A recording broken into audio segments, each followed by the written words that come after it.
Right ఇక మరో breaking news చూస్తున్నాం. వైఎస్ అవినాష్ రెడ్డి ముందస్తు బెయిల్ పిటిషన్ అయితే రద్దుపై తెలంగాణ హైకోర్టు నేడు తీర్పునివ్వబోతుంది. తుది తీర్పును జస్టిస్ లక్ష్మణ్ వెలువరించబోతున్నారు. ఎలాంటి తీర్పు వస్తుందోనని ఇరు వర్గాల్లో కూడా ఉత్కంఠ నెలకొంది. వివేకా హత్య కేసులో అప్రూవర్ షేక్ దస్తగిరి ఈ మేరకు పిటిషన్ వేశారు. తన అధికారాన్ని ఉపయోగించుకుని అబద్ధపు సాక్ష్యం చెప్పాల్సిందిగా అవినాష్ తనను వేధిస్తున్నారంటూ సిబిఐకి కంప్లైంట్ ఇచ్చారు దస్తగిరి. ఈ కేసులో దస్తగిరి తరపున న్యాయవాది జడా శ్రవణ్ కుమార్ వాదనలు వినిపిస్తున్నారు. అవినాష్ రెడ్డి తన అన్న జగన్మోహన్ రెడ్డి అధికారాన్ని అడ్డుపెట్టుకుని సాక్షులను బెదిరిస్తున్నారని జడా శ్రవణ్ కుమార్ ఆరోపిస్తున్నారు.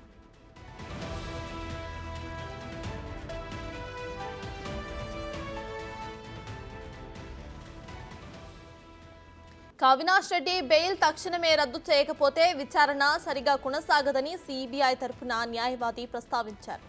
అవినాష్ కి బెయిల్ మంజూరు చేసినప్పటి నుంచి సాక్షులను ప్రభావితం చేయడానికి తగిన ఆధారాలు ఉన్నాయని సిబిఐ ఆరోపిస్తోంది.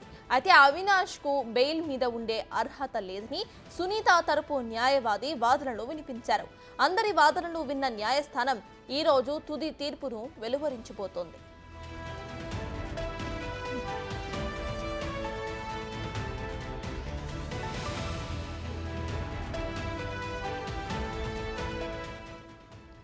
మొత్తానికి అవినాష్ బెయిల్ పిటిషన్ పై అయితే ఇవాళ తీర్పు వెలువరించబోతోంది హైకోర్టు. ఇది విషయంపై పూర్తి డీటెయిల్స్ మా ప్రతినిధి సురేష్ అందిస్తారు. సురేష్, చెప్పండి, తీర్పు ఎవరికి అనుకూలంగా వచ్చే ఛాన్సెస్ ఎక్కువగా కనిపిస్తున్నాయి? అప్డేట్స్ ఏంటి?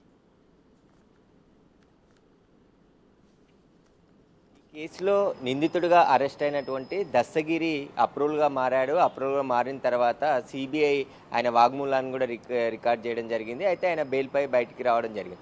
అయితే అవినాష్ రెడ్డి కూడా ముందస్తు బెయిల్ తెలంగాణ హైకోర్టు జారీ చేయడం జరిగింది. ఆ బెయిల్ పైనే ప్రస్తుతం కడప ఎంపీ అవినాష్ రెడ్డి బెయిల్పై తిరుగుతూ ఉన్నాడు. అయితే దస్తగిరికి సంబంధించి బెదిరింపులకు గురి చేస్తున్నాడు. సాక్షులను బెదిరించే ప్రయత్నం అవినాష్ రెడ్డి చేస్తున్నాడు. ఎందుకంటే అక్కడ జగన్మోహన్ రెడ్డి ముఖ్యమంత్రిగా ఉన్నాడు కాబట్టి పోలీసులు, జైలు అధికారులు అందరూ కలిసి బయట ఉన్న సాక్షులతో పాటు తనని కూడా బెదిరింపులకు పాల్పడి అదేవిధంగా దాడులు కూడా చేస్తున్నారని చెప్పేసి హైకోర్టులో పిటిషన్ వేయడం జరిగింది. అవినాష్ రెడ్డి బెయిల్ని రద్దు చేయాలని చెప్పేసి కూడా ఆయన తరపున న్యాయవాదులు వాదనలు వినిపించడం జరిగింది. గట్టిగా ఆ వాదనలు కూడా చేశారు. ఎందుకంటే అవినాష్ రెడ్డితో తనకు ప్రాణహాని ఉంది అని చెప్పేసి సిబిఐకి కూడా దస్తగిరి ఫిర్యాదు చేశాడు. అతని ఎట్టి పరిస్థితుల్లో ఆయన బెయిల్ రద్దు చేయాలి, బయట ఉంటే నా ప్రాణానికి ముప్పు ఉందని చెప్పేసి కూడా దస్తగిరి చెప్తున్నారు. ఈ కేసులో అవినాష్ రెడ్డికి బెయిల్ వచ్చినప్పటి నుంచి కూడా సాక్షులను ప్రభావితం చేస్తున్నారని చెప్పేసి అటు సునీతారెడ్డి కూడా సాక్ష్యాలతో సహా బయటకు పెట్టడం జరిగింది.